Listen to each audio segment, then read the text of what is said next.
Мы продолжаем нашу конференцию МОСТ. Сегодня наша тема «10-й шаг».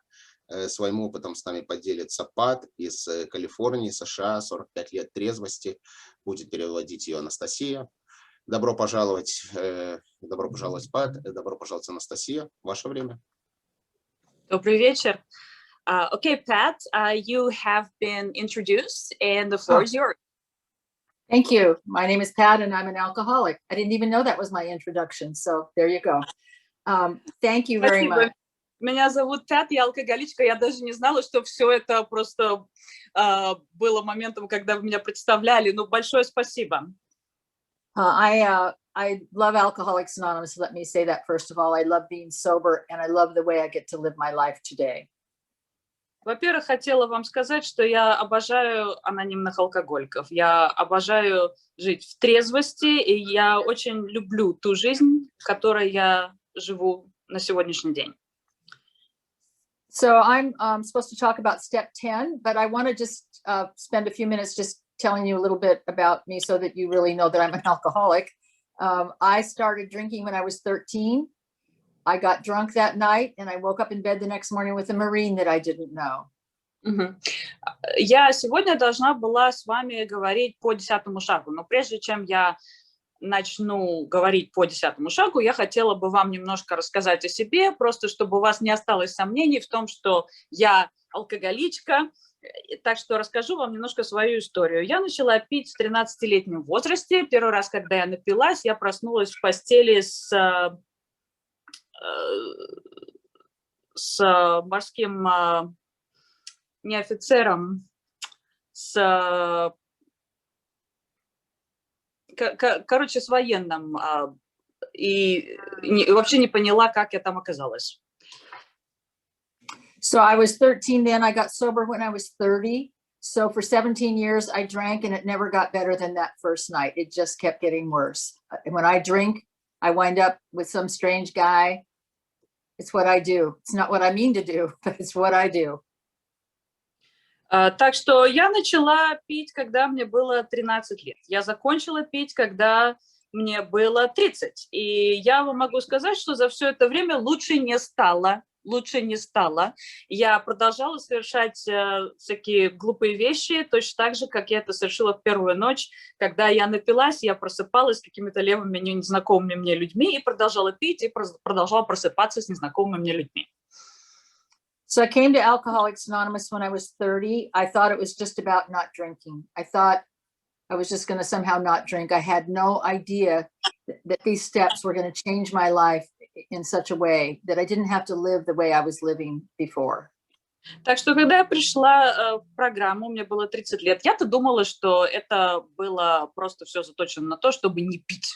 Цель программы была в том, чтобы вот мне перестать пить. Я не предполагала тогда, что цель программы, конечно, была иная, и в конечном итоге мне удалось поменять свою жизнь коренным образом.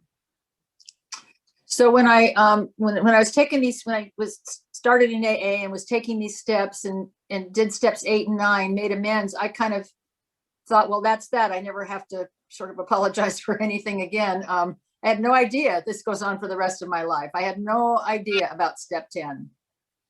Так что, когда я дошла до 8-9 шага, я-то думала, что там я и закончу, я составлю списочек людей, которым я причинила ущерб, пойду возмещу этот ущерб и буду жить долго и счастливо, трезво после этого. Я понятия не имела, что процесс-то на этом не заканчивается, что он вообще-то длится всю оставшуюся жизнь. Я мало себе представляла 10-й шаг.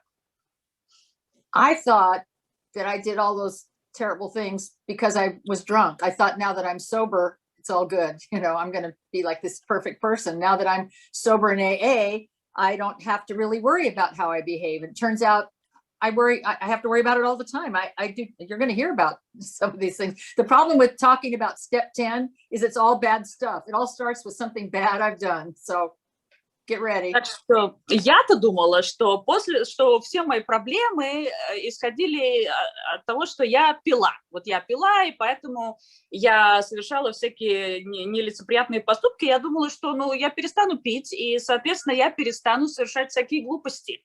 Так что я думала, все мои проблемы были вызваны выпивкой.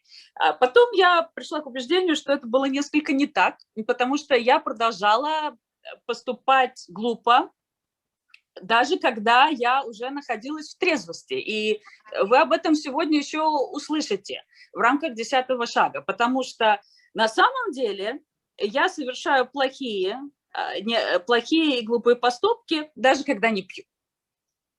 Okay, so step 10 says, continue to take personal inventory, and when we were wrong, promptly admitted it. It took me a long time to realize it says when we were wrong, not if we were wrong. We're going to be wrong, and I'm wrong a lot. And so I started having to take a look at all the ways that I am wrong. Так что 10-й шаг – это когда мы продолжали самоанализ и когда допускали ошибки, сразу признавали это. Я могу вам сказать, что я делаю много ошибок, я их делаю постоянно, так что это большая работа. Находить эти ошибки, признавать их и исправлять. So what are the ways that I'm wrong? There are many. Let's start with gossip. I don't like to admit it, but I'm a terrible gossip. I'm much better than I used to be. But I like to gossip. Так что где я не права? Где я не права? Ну, давайте начнем со сплетен. Я большая сплетница. Я знаю это о себе. Я, конечно, не сплетничаю так, как я сплетничала раньше, но, честно говоря, мне все равно до сих пор нравится сплетничать. Я сплетница. There was an old timer in my group. I was in a car with 5 other sober alcoholics one time when I was new, and 4 of us were gossiping about somebody who was not in the car, and the one person was not. And when there was a pause in the conversation, this guy said, well, yes, that's true what you're saying about her, but I always see her working with newcomers. Вот приведу пример. Как-то мы ехали группой людей в машине. Нас было 5, среди нас был один старичок, ну, то есть человек с большим сроком трезвости.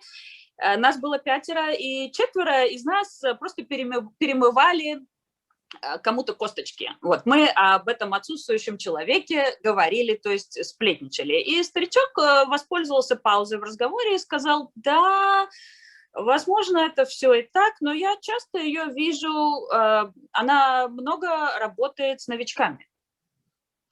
And I heard him. I got it. He wasn't going to participate in that gossip. He didn't necessarily want to call us out on it, but he said something nice about that person. And I've tried to remember that when I hear people gossiping. I try not to get involved in it, and I try to always find something positive to say about that person, whoever they're talking about. I don't always do it, but I try. Я его расслышала. Я поняла, что он сделал. Он, сказав что-то хорошее об отсутствующем человеке, дал нам понять, что он не собирается участвовать в перемывании костей в сплетнях. И я запомнила его поведение, его поступок и взяла это на вооружение. И стала по возможности тоже об отсутствующем человеке плохого не говорить и вообще попыталась не принимать участие в обсуждении человека, который отсутствует, либо сказать о них что-то хорошее. Okay, and before I talk about this next one, I want to read something out of the 12 and 12 on page 93. With those we dislike, we can begin to practice justice and courtesy, perhaps going out of our way to understand and help them. Я хотела, прежде чем я продолжу, я хотела бы вам зачитать отрывок из книги 12.12. В английском варианте это 93-я страница. В русском это, по-моему, 105-я. Там говорится о том, что особенно в случае с теми людьми, которые нам не нравятся, да, мы должны к ним проявлять вежливость, доброту, справедливость и любовь. So there was this girl in my home group when I was newer who I really disliked. I really disliked her, and I gossiped about her a lot. And I felt she was getting a lot of attention that she didn't deserve, which basically means I thought I deserved that attention.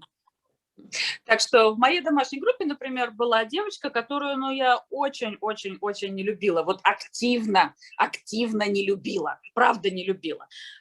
И я очень много о ней сплетничала. Мне не нравилось то, что она привлекает к себе внимание. Потому что, ну, если она привлекает к себе внимание, то это внимание каким-то образом не уделяется мне. И меня это не устраивало. So it was pointed out to me that my dislike of her was not hurting her at all, but it was hurting me. I mean, I thought about it a lot. I thought about it every time I saw her. So I decided that I was going to, we worked close to each other, and I decided to invite her to go to lunch with me one day. Так что кто-то обратил мое внимание на то, что моя вот активная нелюбовь к ней, ее никак не ранит. Никакого ущерба это ей не наносит, но это наносит ущерб мне, это наносит урон мне. И, соответственно, я пригласила эту девушку на ланч. So I took her to lunch, and the minute I asked her, I was sorry because I thought, oh God, what are we going to talk about? I wasn't going to talk to her about the fact that I dislike her, but we went to lunch and we just talked about, stuff, work, and nothing really. And after lunch, I realized that she's very much just like me. She just wants people to like her. She's not a bad person. She's just an ordinary person doing the best she can and wants people to like her. And it completely took away that dislike that I had for her. Вот, и что произошло на этом ланче? Конечно, я не собиралась рассказывать ей о том, как я ее активно не люблю, и извиняться за это. Так что у нас просто состоялся обычный разговор, женская беседа о том, о сём, ничего серьезного. И в процессе этого разговора я поняла, что мы похожи, что я похожа на нее, она похожа на меня, в том плане, что нам обеим просто хочется внимания людей. Мне тоже хочется этого внимания точно так же, как и ей. Мне тоже хочется, чтобы я нравилась людям, точно так же, как этого хочется ей.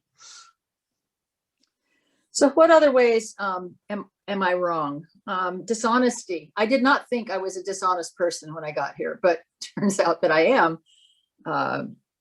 One time when I worked as a secretary, and one time at work, I overheard my boss say to someone, Pat's the best secretary I've ever had.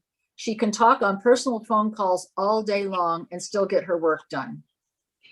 Дальше, нечестность. Я-то думала, что я не страдаю нечестностью. Нет во мне такого недостатка, нечестность. Конечно же, я ошибалась. Приведу вам пример. Я работала секретарем в одной фирме, и как-то мой начальник высказался обо мне следующим образом. Он сказал: Пят, это вообще лучшая секретарша, которая у меня когда-либо была, потому что ей удается и трепаться на какие-то личные темы весь день по телефону и сделать всю работу, которую ей нужно сделать за день. I thought that was something to be proud of. So I made the mistake of telling my sponsor, and she was horrified. She said, what are you doing on personal phone calls all day? And I said, no, you don't understand. I get my work done. Я-то думала, что это был комплимент.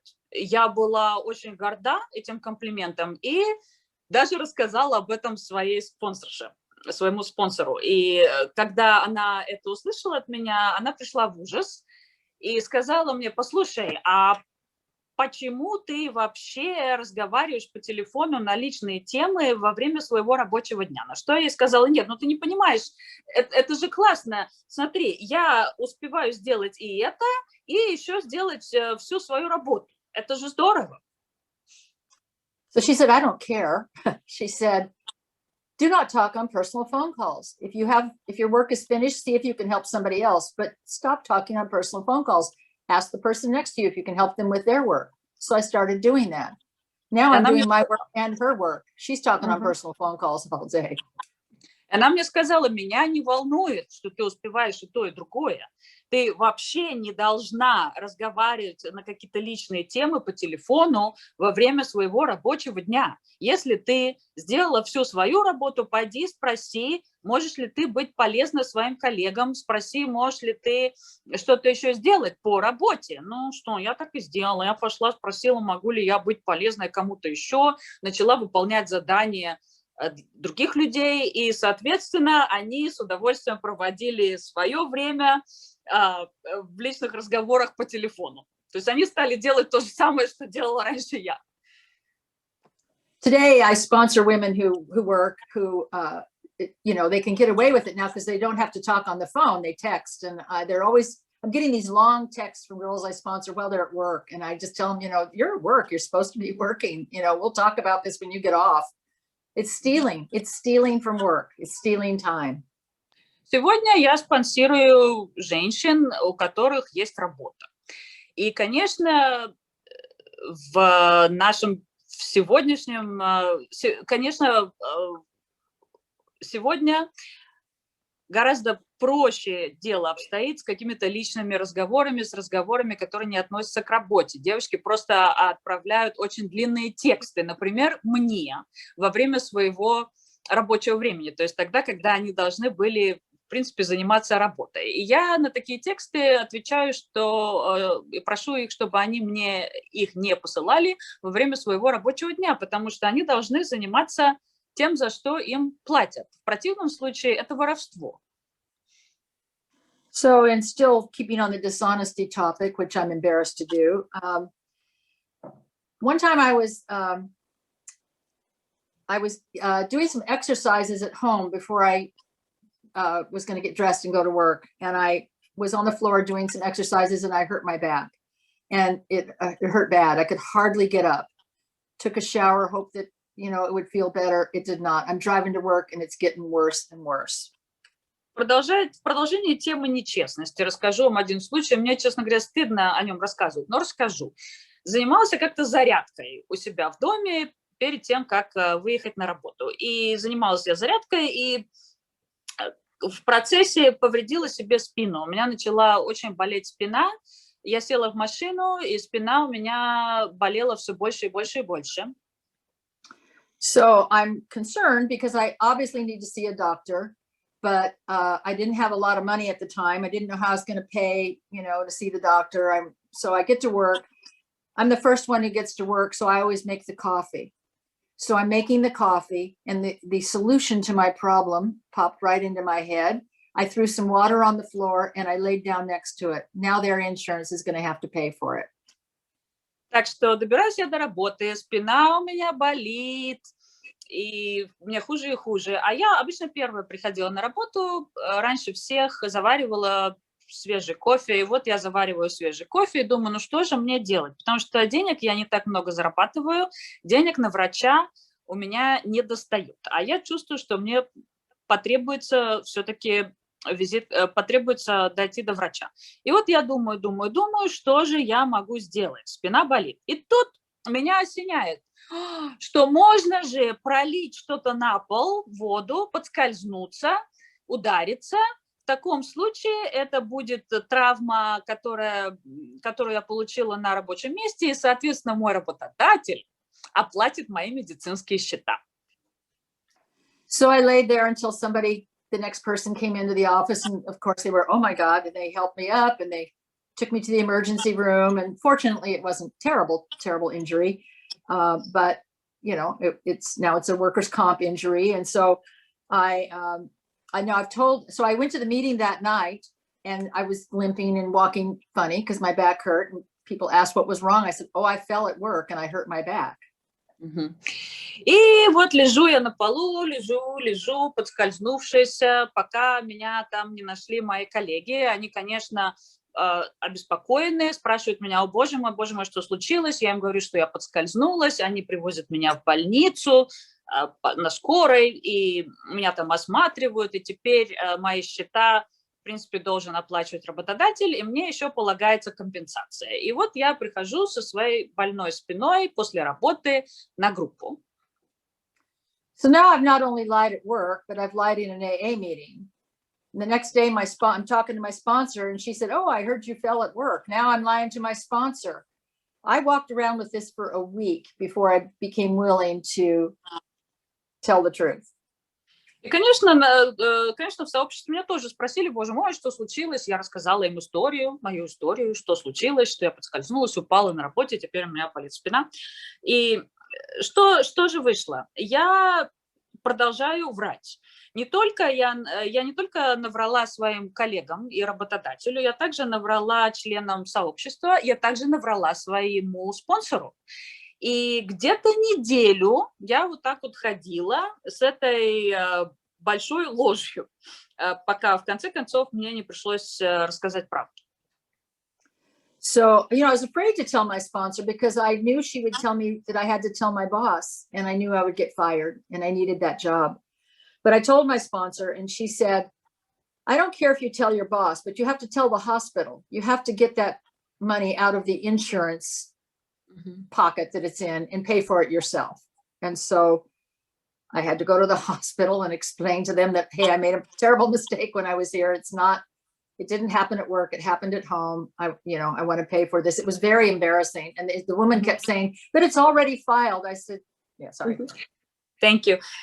И что, конечно, я боялась рассказать своему спонсору об этом, потому что я знала, что спонсор мне скажет, так, теперь тебе нужно пойти и рассказать правду своему работодателю. Но мне, оказывается, пришлось рассказать правду не только своему работодателю. Этим дело не ограничилось. Она мне сказала, меня не волнует, что тебе придется рассказать правду работодателю, тебе еще придется рассказать правду в больнице. Тебе придется пойти туда и сказать им, что ты совершила ошибку, рассказать им, как было дело на самом деле, с тем, чтобы они вычли расходы на медобслуживание из твоей личной страховки, а не страховки работодателя. И это мне пришлось сделать. Я пришла в больницу, рассказала им правду и объяснила им, что на самом деле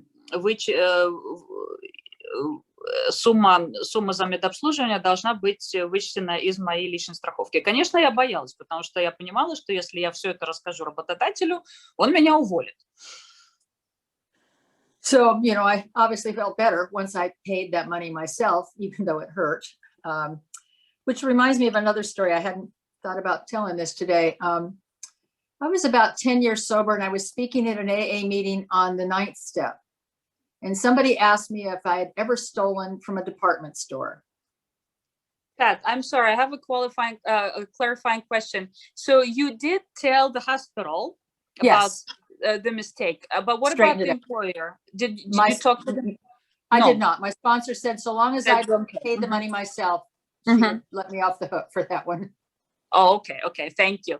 Что касается моего работодателя, мой спонсор сказала мне, что в принципе ее не волнует, да, расскажу я работодателю об этом или нет. Главное, чтобы я рассказала правду в больнице. И она разрешила мне не рассказывать всей правды работодателю. Так что вот так получилось, что я сохранила работу, но мне пришлось прийти в больницу и предоставить им свою информацию о своем личном страховании с тем, чтобы они сделали, чтобы они деньги взяли оттуда за оказание медицинской помощи. Вот так. Значит, хочу вам еще одну историю рассказать. Я была уже тогда где-то, наверное, лет 10 как трезвая и разговаривала о 9-м шаге. Okay, so I'm about 10 years sober. I'm talking at a meeting about step 9. And somebody asked me if I'd ever stolen from a store. And I said, yes, that I had. One of my very first jobs as an older teenager was at a department store. I stole cash from the cash. People got gift wraps done there and they paid cash for it. There was really no record of it. So I stole over a course of many months. И вот спикерю я по 9-му шагу на группе, и мне кто-то задал вопрос, а ты когда-нибудь воровала-то в своей жизни? А я воровала. Дело в том, что когда я была еще в достаточно юном возрасте, я была подростком, я работала в магазине, и там мне предоставилось, у меня просто была такая возможность своровать наличные, потому что люди, которые туда приходили, делали покупки, магазин предоставлял такую услугу, они могли эти покупки обернуть, да, если эти покупки предназначались в качестве подарков. И вот за эту услугу люди платили наличные деньги. Соответственно, эти наличные деньги нигде не учитывались, по книгам они не проводились, и они оказывались у меня в кармане.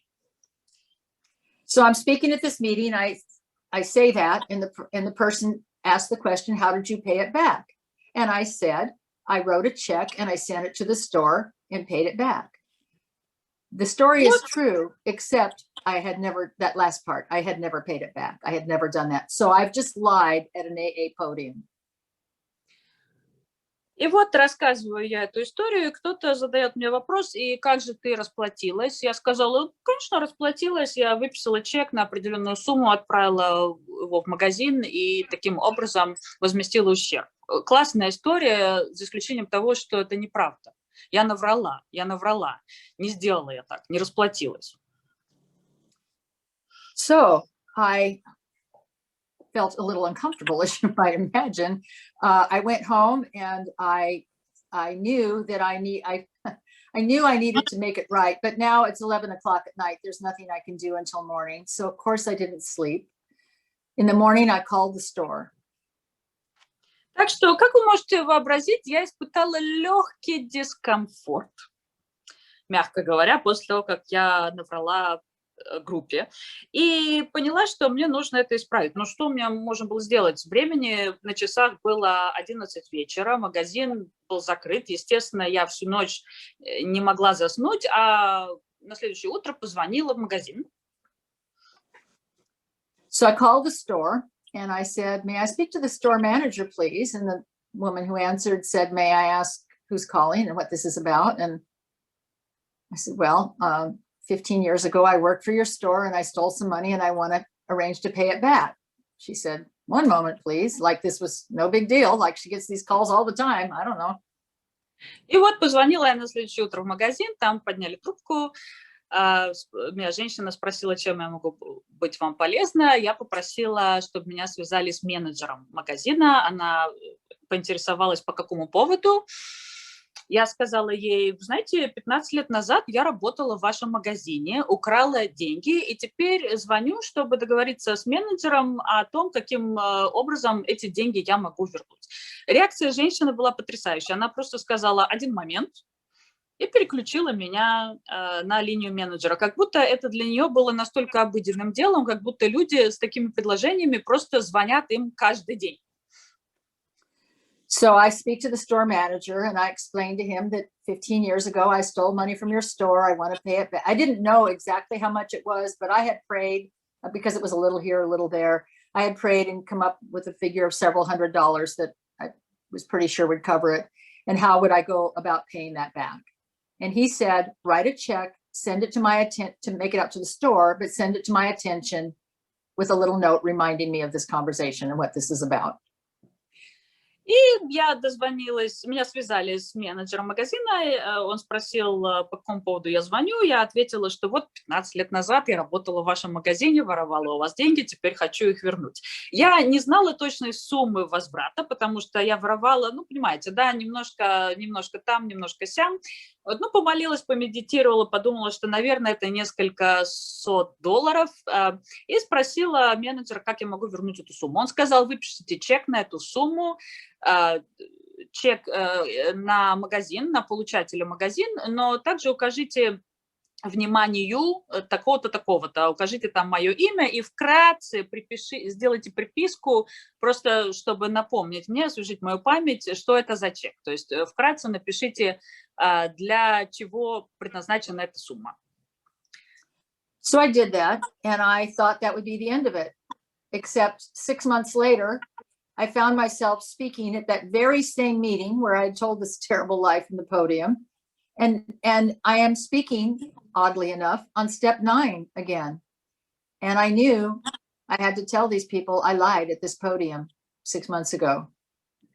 Так что я думала, что это будет конец истории, но это не было концом истории, потому что через 6 месяцев я опять спикерила на той же самой группе, на которой я рассказывала всю эту цветастую историю про то, как я возместила этот ущерб, который я на тот момент не возместила. И опять я спикерю по 9-му шагу. Это та же самая группа. И теперь, о боже мой, ну просто застрелите меня. Мне же придется рассказать им всю историю, что произошло на самом деле.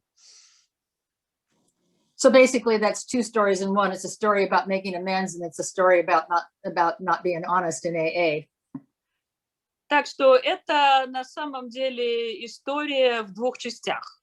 Это история и о возмещении ущерба, и о том, как мы иногда себя ведем нечестно, даже находясь в сообществе АА. Okay, that's enough about me being dishonest. I'm starting to feel uncomfortable. You guys are thinking you got this terrible thief here that, you know, I don't do these things anymore. Really honest, I don't. However, let's talk about sarcasm. I have always thought that my sarcasm was sort of a charming part of my personality. It turns out it is not. Так, ну, наверное, довольно обо мне и о моей нечестности, потому что я и так уже пристыжена, дальше некуда. Серьезно, ребята, я не знаю, что вы обо мне сейчас думаете, но правда, я так больше не делаю, я так больше не поступаю. Все, закончили с моей нечестностью. Теперь давайте поговорим о сарказме. Я-то думала, что сарказм – это моя такая очаровательная черта. For example, there was a couple in my home group that had been married and gone through a terrible divorce, and I saw them talking to each other before the meeting, standing talking to each other. And as I walked by them, I made what I thought was very clever remark about them getting back together, which they certainly were not. But I made this sarcastic comment. I laughed; they did not. I'm sorry, Pat. Just one moment. I'm sorry. I'm sorry, I'm just going to have to make a comment here because somebody keeps sending me direct messages, which is really distracting. Я могу попросить ведущего как-то, не знаю, мне тут шлют прямые сообщения в чат, и это очень отвлекает переводчика от работы. Кто-то мне пишет, что у меня нехорошо работает микрофон. Если меня слышно, можно ведущий мне скажет? Меня нормально слышно? Да, тебя отлично слышно, Настя. Хорошо. Можно как-то чат Выключился. выключить? Спасибо большое. Извините. Okay, Pat, I'm sorry. I had I guess a troll trying to get my attention. So anyway, just to make sure I didn't miss anything, there's a couple. They were going through terrible divorce. They were both in AA, and you just happened to observe them, and you made a sarcastic comment, which you thought was hilarious, but they didn't think so. Exactly right. Gotcha. Окей. Хорошо, извините, пожалуйста. Значит, обратно возвращаюсь к истории. По поводу сарказма. Я была на собрании, и там же на собрании присутствовала пара людей. Они пережили очень неприятный развод. То есть это была семейная пара, они развелись, и развод был очень тяжелый для них. И, соответственно, я присутствовала при их разговоре, я просто услышала их разговор и как-то прокомментировала то, что они говорили, с долей сарказма. Я думала, что это было очаровательно и смешно. Мне было смешно, но они не смеялись. So by the time I got home from the meeting, I realized that I owed amends to this couple, these two individuals, because it wasn't funny to them at all. But now it's the middle of the night. I can't do anything. So again, I lay awake all night thinking about it. And then the next morning I called each of them to apologize. Так что, когда я добралась до дома, я поняла, что мне придется возместить ущерб за мою вот эту шутку, над которой они никак вообще не смеялись. Им было не смешно. Но, опять же, это было уже поздно вечером, и мне пришлось подождать до следующего дня, чтобы чтобы выразить им свое сожаление о том, что я сказала. So when I talked to him, I love this conversation. When I talked to him, I said something like, I'm so sorry, I'm such a jerk. I can't believe I said something so stupid and insensitive. And he said, oh, Pat, he laughed. He said, oh, Pat, I've had to make these kinds of calls so many times. Of course, I forgive you. That is the best possible way to accept anyone making amends to you, for sure. Так что, когда я позвонила ему, да, мужчине, я сказала, Господи, прости меня, пожалуйста, я жуткое хамло. Я не понимаю, как я могла настолько быть нечуткой и грубой и сказать что-то подобное, это было очень неправильно с моей стороны. Пожалуйста, прими мои извинения. Он сказал: Пэт, ты не представляешь, сколько таких звонков мне довелось сделать в своей жизни. Вот. И для меня это было, ну, просто как с меня как камень с души упал. Он настолько себя великодушно повел по отношению ко мне. Это было замечательно. So that was a long time ago, but just so you don't think that I'm well, a couple of years ago, I hike a lot, and I was hiking on this trail where people often walk their dogs. You could pull your car in there, but most people never do. However, one day this guy pulled his car into this area and opened the van door and let his 2 dogs out to run, and he was sitting in the car.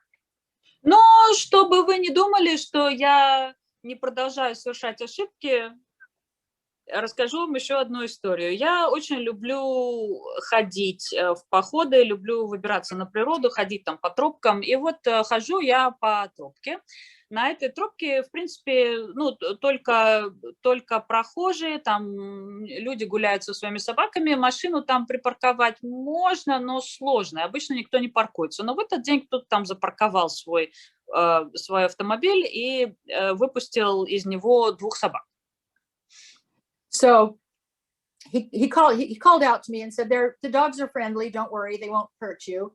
And I said, okay, thanks. And I walked by, and he's still sitting in his car the whole time. After I had passed him, I turned, and over my shoulder, I said, wow, that's a lazy man's way to walk your dog. And I turned and kept walking.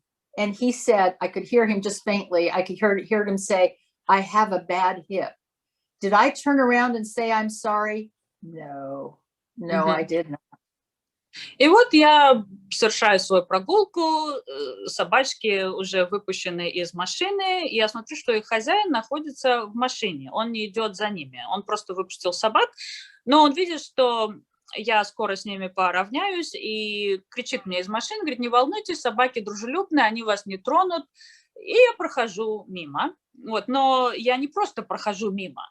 Мне же нужно было еще сделать комментарий по поводу собак. И я сказала: божечки, это же насколько ленивым должен быть хозяин собак, чтобы самому сидеть в машине и вот так вот выгуливать собак. Я прохожу мимо, бросаю этот коммент через плечо, просто бросаю через плечо, иду дальше. Но я слышу его ответ. Он был не очень четко различим, но все-таки я услышала. Он сказал мне вслед: у меня больное бедро. Я не могу выгуливать своих собак. И вы думаете, я повернулась и принесла ему свои извинения? Нет. Я продолжила свою прогулку. So that happened 2 years ago, maybe. I walk by that spot, I hike by that spot 3 or 4 times a week, and I think of that man every single time. I have, of course, not seen him since, but you know, when it says in here, when we were wrong, promptly admitted it. Boy, I wish I had promptly admitted that one, because it's, you know, I think about it, it's in my head. И вы знаете, прошло какое-то время, 2 года, и я там часто гуляю 3-4 раза в неделю, и дня не проходит, чтобы я, вот когда гуляла по этой тропке, не вспоминала об этом мужчине. И, конечно, я больше его там не видела. И вот действительно в книге говорится, да, что когда мы допускали ошибки, сразу признавали. Вот. Поэтому там так это и описывается. Нам нужно сразу их признавать, потому что вот я не могу просто выкинуть его из своей головы, а он мне больше не встречается. А я знаю, что я была не права. So moving on to another defect, if you will, arrogance. I got that one too. I interrupt people a lot. I like to think that I just get excited and I want to say what I'm going to say. But the truth of the matter is, I basically think what I have to say is more important than whatever you're saying. That's what it boils down to. That's not very attractive. Переходим к следующему дефекту. Мой дефект – высокомерие. Высокомерие, заносчивость. Есть у меня такой дефект. И в чем это выражается? Я очень часто перебиваю людей в разговоре. Может со стороны показаться, что я их перебиваю, потому что этот разговор для меня очень увлекательный, и мне хочется что-то сказать, но на самом деле это просто от того, что мне кажется, то, что я должна сказать, гораздо важнее, чем то, что имеют сказать они. Это не есть хорошо. I have a friend, a good friend, who uses a very dismissive tone of voice in talking to me and others. And I judge her a lot for it until I realized I do that too. I heard myself do it. And I thought, oh my God, that is, I know how unattractive it is when I see it in her. I'm sure when I do it, you see that unattractiveness in me as well. And I've been very aware of that one recently, trying to stop that one. И есть у меня подруга, которая в разговоре с людьми использует такой, знаете, вот снисходительный тон, когда она разговаривает. Это нехороший тон. Он такой, он неприятный. И я это замечаю в ней, но потом я поняла, что я на самом деле использую такой же снисходительный менторский тон, такой свысока, когда общаюсь с другими людьми. И это неприятно и неправильно. I realized, whenever I say I realized, it basically means my sponsor pointed out to me, just to be clear. I hardly realize anything on my own, but it came to me that I don't always have to be right. And my sponsor said one day, you know, it's not even necessarily that the other person's right. We might both be wrong. And for some reason, that sentence helps me a lot when I think somebody is dead wrong and I need to point that out to them. И моя спонсор обратила мое внимание вот на что. Между прочим, должна вам сказать, что сама я часто ловлю себя на каких-то вещах. Мне для этого и нужен спонсор. Я сама не обращаю внимания обычно на какие-то такие важные вещи. Вот. Но моя спонсор мне в этом помогает. Так вот, она сказала мне как-то, что мне не обязательно всегда быть правой. Мне не обязательно всегда быть правой. И даже если другой человек не прав, мы можем совершенно спокойно обе быть неправыми. Okay, so I'm going to just read another little something from the 12 and 12, page 92. As an insurance against big shotism, we can often check ourselves by remembering that we are today sober only by the grace of God, and that any success we may be having is far more his success than ours. Теперь я зачитаю вам еще один отрывок из книги 12.12. В оригинале это 92-я страница. В переводе это 104-я, предпоследний абзац. Теперь, когда мы стали... Так, сейчас, одну минуточку. Теперь, когда мы стали членами АА, больше не пьем, вновь пользуемся уважением друзей и коллег по работе, мы видим, что нам все еще нужно тренироваться, чтобы не повторять прежних ошибок. Страхуясь от приступов самовосхваления, мы напоминаем себе, что мы трезвы сегодня только по милости Божией, и что все, чего мы добились, это скорее его успех, чем наш. Вообще в оригинале используется слово big shot. Big shot — это такая как-то, большая шишка, да, синдром большой шишки. А в русском переводе перевели как самовосхваление. Но мне нравится большая шишка. Okay. So when I was working at my last job as a secretary, I was sort of over 5 other secretaries in the department. And periodically I would have to send, a group email to all of them, reminding them of procedures or, things that they were slacking off on that they needed to do better. Вот, вернусь к рассказу о своей работе. Я дослужилась до должности главного секретаря, то есть у меня в подчинении были еще 5 секретарш. И периодически мне нужно было посылать им групповой имейл там по поводу, я не знаю чего, правил, каких-то порядка действий, может быть, они там что-то забыли или что-то делали не совсем корректно, соответственно, мне нужно было им напоминать о правильном распорядке. So there was one of these girls who always responded to everybody on the email, group with kind of pushing back on what I was saying. Well, I don't think we should do it that way, or why don't we do it this way? Always. She made me so furious. She did it all the time. И вот там была одна девочка, которая всегда отвечала на мои имейлы всей группе.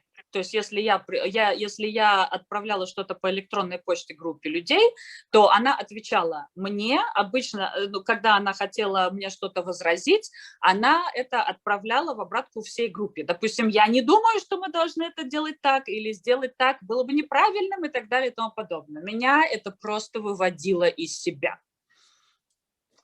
So my sponsor suggested, and I did this. The next time it happened, instead of just fuming and being angry all day or all week, I immediately responded on the group email saying, wow, Veronica has a good idea. Why don't we try it that way? I think that's a great idea. Thanks, Veronica. And it changed completely how I felt about that girl. И я воспользовалась советом своей спонсора. Она мне посоветовала вот что. В следующий раз, когда эта девушка отправит такой имейл обратно всей группе, я вместо того, чтобы носить это в себе и переваривать это в себе, в этой своей злобе день или даже неделю, мне следовало ей ответить и включить всю группу на свой ответ и ответить примерно следующее. Вау, Вероника, это прекрасная идея, какая замечательная идея, большое спасибо, давайте мы так и попробуем сделать. И это изменило абсолютно все. It changed how she felt about me too, by the way. Она стала по-другому ко мне относиться, между прочим. I have learned over the years that when I dislike somebody, I don't have to try to gather up a group of other people to dislike them with me. If I just don't have to do that. It doesn't help me, and it doesn't do anybody else any good either. And also, if my friend dislikes somebody, I don't have to jump on that wagon either.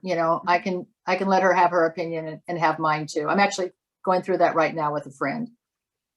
Я обнаружила для себя годы спустя, что если я кого-то не люблю, если мне кто-то не нравится, мне не нужно создавать группу своей поддержки. Мне не нужно вовлекать в мою неприязнь других людей, чтобы они со мной соглашались и поддерживали меня в том, как я отношусь к этому человеку. Я также обнаружила для себя, что, допустим, если моя подружка кого-то не любит, мне не обязательно сразу принимать ее сторону и не любить этого человека вместе с ней. У нас на самом деле могут быть два разных мнения по поводу этого человека. Это тоже нормально. Вот, между прочим, на сегодняшний день я практикую именно это. У меня есть жизненная ситуация, в которой я сейчас нахожусь, и вот я практикую этот принцип.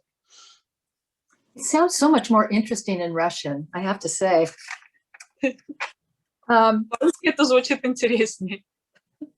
So, talking about the logistics or the mechanics of this step, I don't do a written 10th step every day. I do a written 10th step on occasion when something is really troublesome. I do a 10th step every evening before I go to bed, but I don't write it. But I do review my day and think about what I could have done differently. These days, more often than not, there's not much because I'm much better at promptly making amends as things come up during the day. Ну, давайте теперь поговорим немножко о механике 10-го шага, как я это делаю. Я не делаю письменный 10-й шаг каждый день. Я делаю его письменный иногда, но, как правило, нет. Я достаточно приноровилась, отлавливать, отслеживать те моменты, когда я бываю не права, и сразу это признаю. Но иногда бывает, что и не сразу. Значит, я себе взяла как правило еще раз пересмотреть события текущего дня вечером. So I'll tell you about a couple of my written 10th steps. One was not that long ago, a couple of years ago. There's a woman here where I live, very, very active in AA, sober my length of time, who I don't really care for. She annoys me. I'm nice to her. I don't think she ever knew that I didn't like her, but it was, I felt it all the time. And my friend made me sit down. We were at a conference and she made me sit down and do a little written 10-step with her right there. Расскажу вам о моих прописанных 10 шагах. Вот, например, есть женщина в сообществе, которую я знаю, у нее примерно столько же лет трезвости, сколько у меня, то есть она такая очень активная, давнишняя выздоровленка, но вот не нравится она мне, вот она меня бесит. Не то, чтобы я когда-нибудь ей давала повод предположить, что она меня бесит, но я-то знаю, что она меня бесит. Раздражает. И моя подруга порекомендовала мне, мы, кстати, были на конференции, моя подруга порекомендовала мне сесть и написать 10 шаг на эту женщину. So I wrote this little 10th step about this woman. You know, I dislike her. Why? Because essentially because she's a bitch. I mean, that's, pardon me, but that's, you know, that's how I felt about her. To make a long... Go ahead. Ага. И я села прописать 10 шажок на эту женщину. Так, значит, я ее не люблю. Почему? Ну, я не знаю, извините, я не знаю, как это еще сказать. Ну, сучка она. Ну, сучка, ну, не люблю я ее. Так и записала. But when I finished this, the column work, it turns out that what really bothered me about her was I felt like I had to be nice to her. Because this is embarrassing, actually. I felt like I had to be nice to her so she would like me, so the other people that she knew would like me. I had this idea that I was only liked in AA because of my husband, who by then I was a widow, but he was a longtime sober AA member who was greatly loved by many people. And I had this feeling of lack of self-worth that I was only being included because of my association with him. It was such a revelation to me that I had so little self-worth in that area. It was a huge awakening. И я вам расскажу после того, как я выписала, да, что было на поверхности, и назвала ее именно вот этим словом, я посмотрела, а что же там за этой неприязнью на самом деле стоит. Мне стыдно в этом признаваться, но вот что я увидела. У меня была такая неприязнь к этой женщине, потому что я думала, это была моя идея, да, что я должна выказывать ей всякие приятности, да, я должна быть приветливой с ней, потому что я хотела, чтобы я нравилась тем людям, с которыми дружна она. То есть мне было очень важно, чтобы у нас с этой женщиной были хорошие отношения. Мне это не нравилось, но мне было это нужно, потому что я думала, что только таким образом ее друзья полюбят меня, будут хорошо относиться ко мне. А дело в том, что у меня тогда было вообще как-то несуществующий, что ли, несущественный уровень самооценки. Точнее, осознание собственной ценности. Я была замужем за человеком, который был очень уважаемым, очень активным членом нашего сообщества. Он умер, я вдова. Но у меня было вот это старое представление о том, что люди меня принимают, уважают и любят только потому, что я была женой вот этого замечательного человека, а теперь вдова. Вот настолько у меня была ниже плинтуса самооценка. Doing that written 10th step took all that away. I mean, when I realized, it's like it set me free from those feelings. You know, it's hard to explain. And I also have since then done something, I think I mentioned it earlier, that when I was talking about gossip, because a lot of people don't like this woman, I actually feel some compassion for her. I would not want to be her. I think she's an unhappy woman. I wouldn't want to be her. But when her name comes up in conversation, I always say, and it's the truth, yeah, but she always works with newcomers. She works with a lot of newcomers and she does good for AA. And I feel good about saying that and being the positive voice in conversations about her. И вы знаете, после того, как я сделала вот этот 10-й шаг письменный, это чувство, это ощущение, эти неприятные эмоции, которые я испытывала по отношению к этой женщине, они улетучились. У меня изменилась моя позиция. Точно так же, как я в свое время обнаружила в себе этот дефект, что я люблю сплетничать. И, честно говоря, про эту женщину об этой женщине многие говорят за ее спиной. Да, они много сплетничают. Ее многие не любят.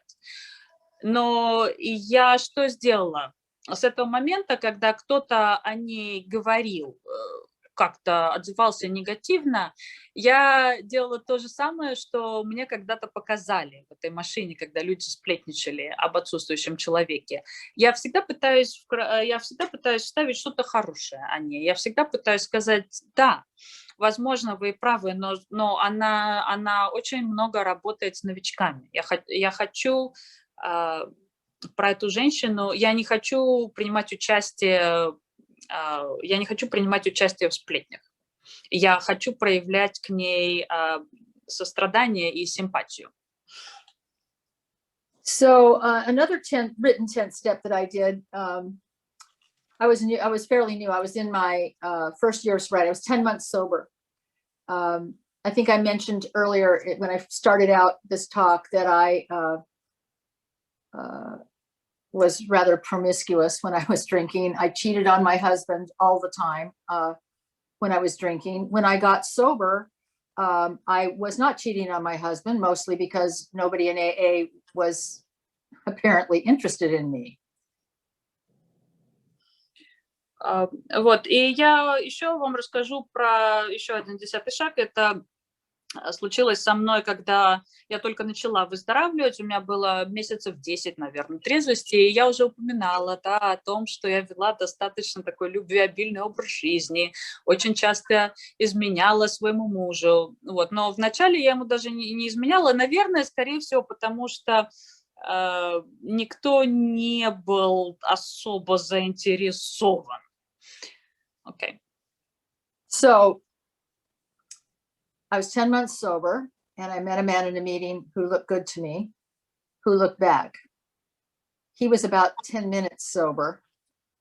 I saw him when he came in the room the first time, and my heart started to beat. I rushed right over and said hello to him, and my sponsor noticed and beckoned me off to the side to talk to her.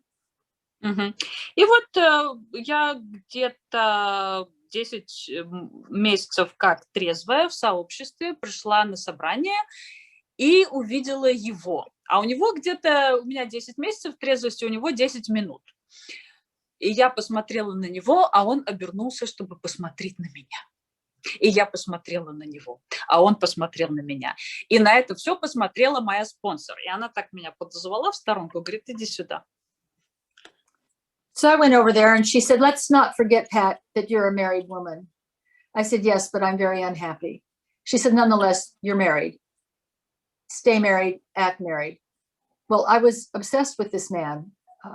I mean, I was thinking, why would God get him sober in my home group if he didn't mean for us to be together? It seemed so clear to me.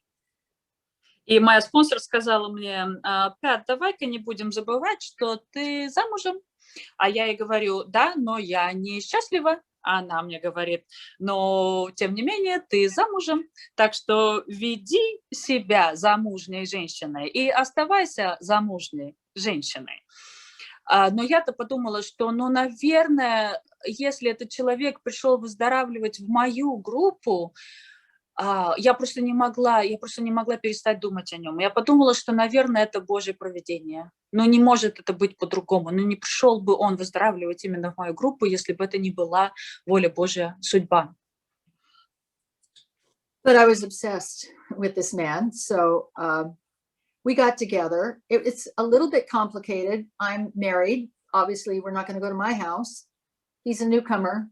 He doesn't have a house. But we're pretty resourceful people. I arranged a long lunch hour and we went to a motel and got to know each other better. И вот я просто нашла себя одержимой этим человеком. Я ничего не могла с собой поделать. И, соответственно, что произошло? Я замужем, и я не могу привести его к себе домой. Он только начинает трезветь, и, соответственно, дома у него вообще нет. Так что же нам делать? Как же нам получше познакомиться? Соответственно, мы стали проводить длительные ланчи вместе. Во время ланча мы снимали комнату в каком-то мотеле, и там узнавали друг друга получше. So that afternoon, was driving back to my office, and it occurred to me in the car that I was 10 months sober, and I was living exactly the way I'd always lived. This is no longer drunken behavior. This is now sober behavior. And I knew I was in a lot of trouble. И вот еду я как-то на работу во второй половине дня после ланча в своей машине, и тут меня осеняет, что вообще-то я уже 10 месяцев как трезвая. И мое поведение не изменилось, но я не могу это больше объяснить употреблением алкоголя, потому что я-то это продолжаю делать и продолжаю делать на трезвую голову. I was scared to tell my sponsor what I'd done, but I did. I don't want to drink. And I knew I was in a lot of trouble. I'll tell you, I've been sober 45 years. That day is the closest I've been to picking up a drink. And I knew I had to tell my sponsor. And I did tell her that night what I had done. Я, конечно, очень не хотела говорить об этом своему спонсору. Я боялась. И могу вам также сказать, что сегодня у меня 45 лет трезвости. И вот тот момент, да, который я описываю, в тот момент я была наиболее близка к тому, чтобы пойти обратно пить, честно говоря. Так что я боялась рассказать об этом поступке своему спонсору, но я понимала, что мне придется это сделать, потому что я не хотела снова идти и пить. So my sponsor said, Pat, I don't think that you're a woman who can cheat on her husband and stay sober. And you don't have to live that way anymore if you don't want to. But here's the thing. Oh, go ahead. Моя спонсор сказала мне, Пят, я не думаю, что ты относишься к той категории женщин, которые способны изменять своему мужу и остаться трезвыми. Но тебе не обязательно больше жить таким образом. I don't want to live that way. I've never wanted to live that way, drunk or sober, but I live that way. And I don't know how to change. But my sponsor showed me how. Да я не хотела так жить. Я вообще никогда не хотела жить вот таким образом, ни в трезвости, ни в употреблении. Но я просто не знала, как это изменить. И моя спонсор показала мне, как это можно сделать. She told me to act as though I were a kind and loving wife, to do the things that kind and loving wives might do. She actually gave me some real specific things to do. And I started watching couples in AA, how they treat each other, and tried to do some of that stuff at home. Моя спонсор сказала мне, что я должна себя вести как добрая и любящая жена. И дала мне список конкретных вещей, которые делают добрые и любящие жены. И дальше я наблюдала за парами в сообществе, где в браке состояли добрые, любящие жены, и наблюдала за тем, как они относятся к своим мужьям. I thought I should explain to this guy what was happening here. I ran that idea by my sponsor, and she said, oh, no, I think he'll get the idea. Just stay away from him. No more conversations. Just stay away. Я думала, что мне следует объясниться с этим человеком, с этим парнем, с которым я встречалась, объяснить ему положение вещей, что происходит. И, ну, это я так думала про себя. И моя спонсор сказала мне, да ладно, не надо ему ничего объяснять. Он сам все поймет. Просто перестань вообще с ним общаться.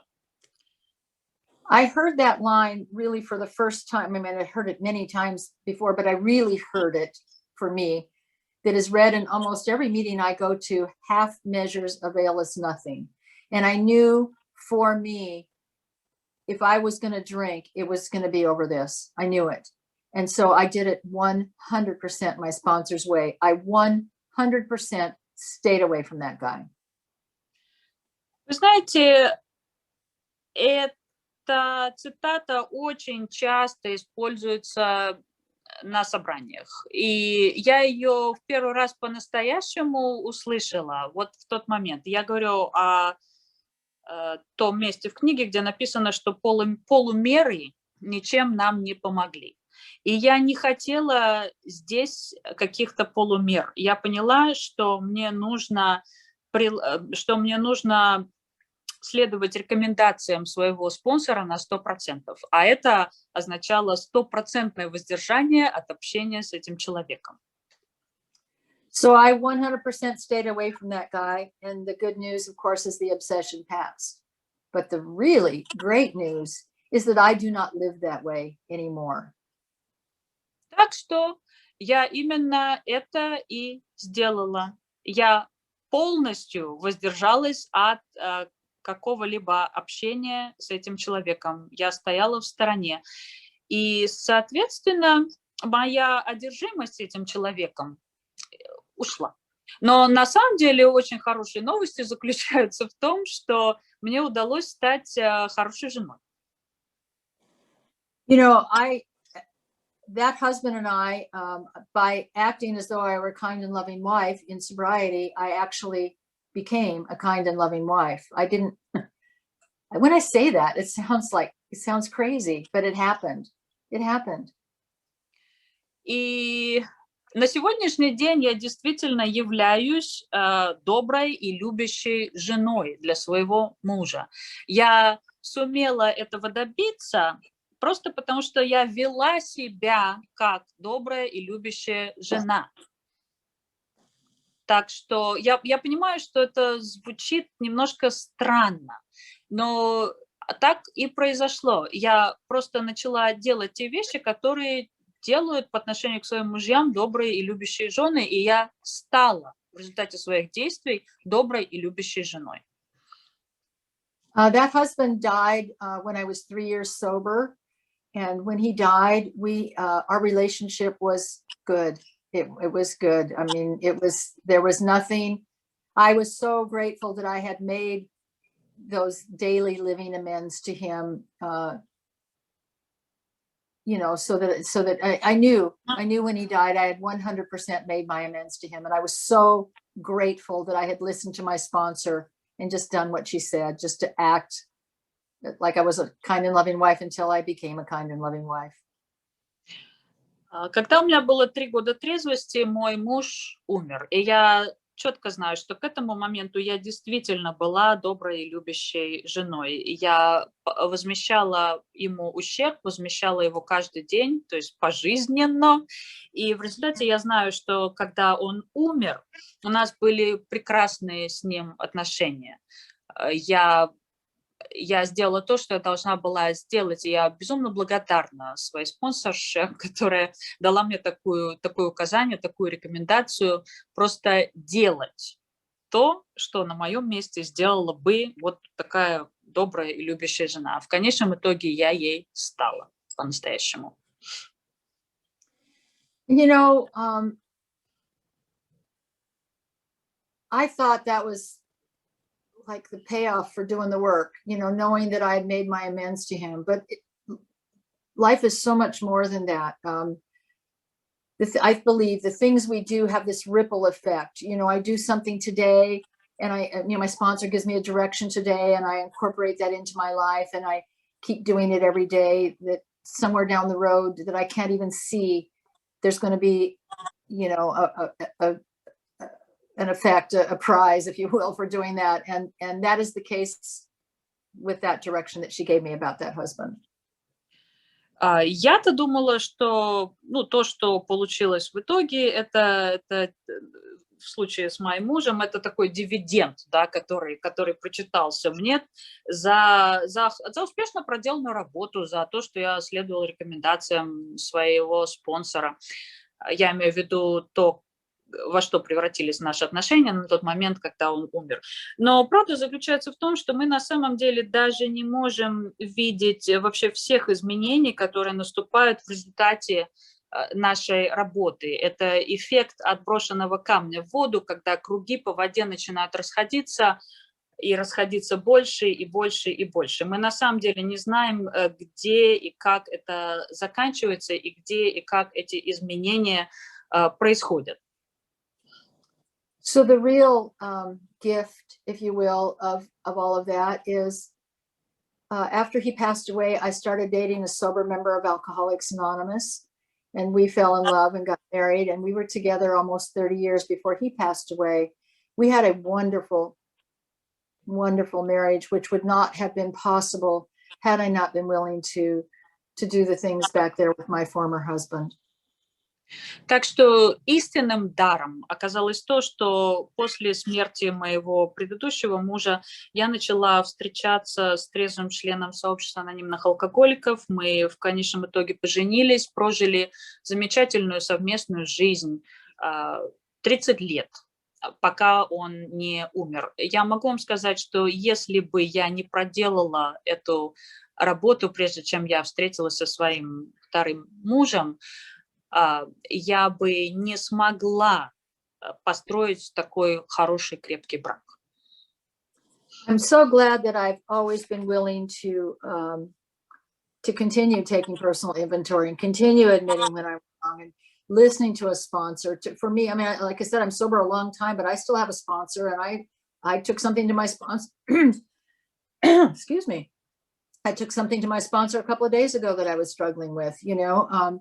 Obviously, the struggles are different today than they were when I was newer, but we're human beings, you know, stuff happens. And I hope I never think that I'm too sober to be taking stuff to my sponsor.